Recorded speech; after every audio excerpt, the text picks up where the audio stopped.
राम राम सा। हम एक सीरीज चला रहे थे जिसके अंतर्गत आरएस प्रीलिम्स और मेंस एग्जाम की जो बुक लिस्ट के बारे में बात कर रहे थे। इसके अलावा किस प्रकार आप वैल्यू एडिशन कर सकते हैं, किस तरीके से आप दूसरे बच्चों से एक्सरसाइज ले सकते हैं, उसकी भी चर्चा कर रहे थे। तो आज हम जो है पेपर 3 का ही जो सब्जेक्ट है विधि, उसके बारे में बात करेंगे। बाकी जितने भी पेपर 3 के जो सब्जेक्ट है उनके बारे में हम पहले से जो चर्चा कर चुके हैं। अगर विधि के अगर मैं कहूँ कि सब्जेक्ट की अगर बेसिक इन्फॉर्मेशन वो क्या हो सकती है कि सबसे पहले देखिए 20 नंबर का जो है आपका सब्जेक्ट है, यानी कि छोटे वाले सब्जेक्ट का एक पार्ट है। इस 20 जो है नंबर में आपके जो टोटल 7 सवाल पूछे जाएंगे। उन 7 सवालों में जो है 5 सवाल जो शुरू के होंगे वो आपके 2-2 नंबर के होंगे, और अगले जो 2 सवाल होंगे वो आपके 5-5 नंबर के होंगे। ये आपकी जो है बेसिक इन्फॉर्मेशन है कि टोटल 7 सवाल आपके कानून के सब्जेक्ट से जो पूछे जाएंगे। अब अगर मैं बुक लिस्ट के बारे में बात करूं तो मेष भास्कर जो हैं उनके नोट्स मैंने देखे थे, और इसके साथ में मैंने जो है सुरेश जो राजपुरोहित हैं उनके नोट्स देखे थे। अब किस चीज़ के लिए मैंने महेश भास्कर के नोट्स देखे थे और किस चीज़ के लिए मैंने सुरेश राजपुरोहित के जो है नोट्स सर के देखे थे, उसके बारे में भी अलग से बताऊंगा कि क्या आपको करना है।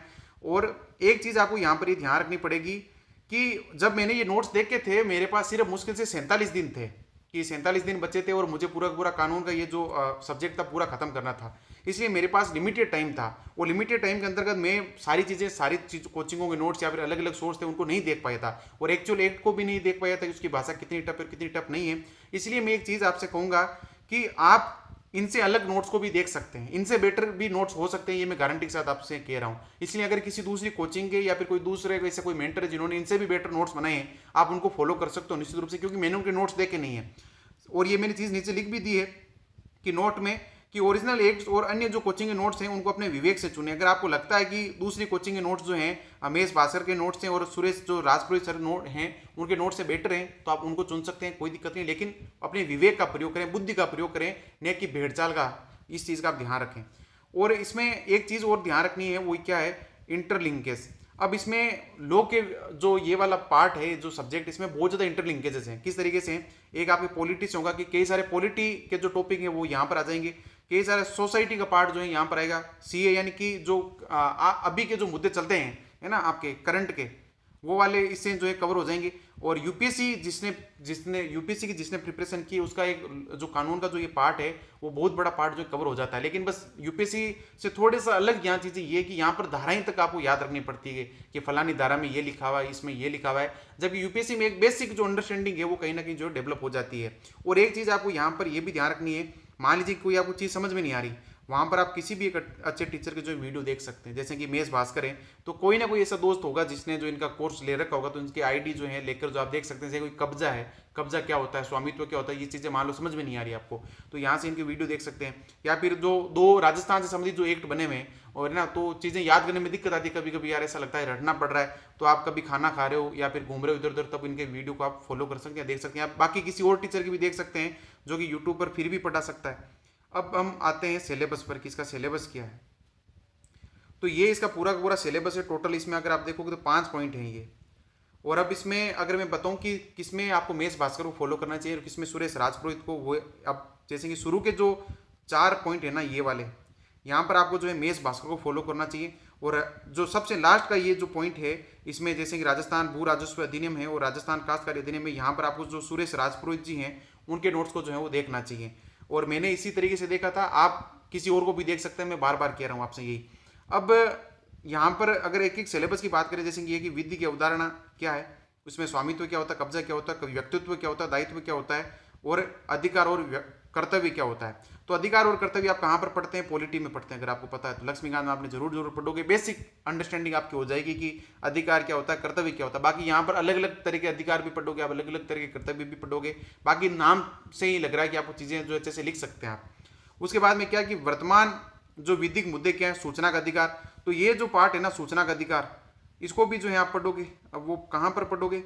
वो पढ़ोगे आप पॉलिटी में, ठीक है। यूपीएससी वाले तो 100% पढ़ते ही पढ़ते हैं सूचना के अधिकार को। और इसके अलावा कि सूचना प्रौद्योगिकी विधि, साइबर अपराध, ये यूपीएससी के जो बच्चे हैं वो आपकी सिक्योरिटी में पढ़ते हैं जीएस 3 में, तो वहाँ से कवर हो जाएगा जिन्होंने यूपीएससी प्रिपरेशन कर रहे हैं। उसके बाद में क्या, सही बौद्धिक क्षमता जो अधिकार है, ये वाला पार्ट जो यूपीएससी के जो बच्चे हैं वो करंट अफेयर्स में पढ़ते हैं, प्लस इकोनॉमिक्स में भी पढ़ते हैं, प्लस आपके मेरे को इकोनॉमिक्स क्या साइंस टेक में भी पढ़ते हैं। तो ये जो है, जो मैंने जितना भी ये येलो वाला पार्ट कर रखा है ना, ये इंटरलिंकेज वाला पार्ट है, प्लस वो पार्ट है जहां पर यूपीएससी के बच्चों को बढ़त है। अगर आपने पहले से यूपीएससी प्रिपरेशन कर रखी है तो आप यहाँ पर चीज़ों को अच्छे से जो है कवर कर सकते हैं। अगला पार्ट क्या है कि स्त्रियों और बालकों के विरुद्ध अपराध, जिसमें घरेलू हिंसा, कार्यस्थल पर यौन उत्पीड़न, लैंगिक अपराधों से बालकों का संरक्षण अधिनियम जो पोक्सो है, और बाल श्रमिकों संबंधित विधि, ये पूरा पार्ट जो है आपके सोसाइटी से इंटरलिंक होता है। और खासकर जिन्होंने यूपीएससी की प्रिपरेशन कर रखी है तो हर एक नाम जो इन्होंने इनमें से सुन रखा होता है और पढ़ भी रखा होता है। बस यहाँ पर चीज़ अलग क्या होगी, धाराएं तक आपको एक एक देखनी पड़ेगी, इस धारा में ये लिखा, उस धारा में ये लिखा हुआ है, ऐसे सवाल भी पूछ लिए जाते हैं। उसके बाद में आपको क्या देखना है, ये है कि माता पिता और वरिष्ठ नागरिकों का भरण पोषण और कल्याण अधिनियम 2007, ये भी यूपीएससी में थोड़ा बहुत पढ़ते हैं, पूरा तो नहीं पढ़ते, एक पूरा का पूरा नहीं पढ़ा जाता, लेकिन करंट में चीजें जब चलती है ना, जब आप मैगजीन पढ़ते हैं, न्यूज़पेपर पढ़ते हैं, तो बीच बीच में जो इनकी झलके आने जो है यूपीएससी जो प्रिपरेशन करते हैं उनमें झलके मिलती रहती है, तो वहां से चीजें जो आपके प्रिपेयर हो सकती है। बाकी आपको एक पर्टिकुलर टीचर के नोट जरूर पढ़ने हैं, ऐसा नहीं कि यूपीएससी की प्रिपरेशन कर रही है तो वहां से चीजें हैंडल हो जाएगी, नहीं।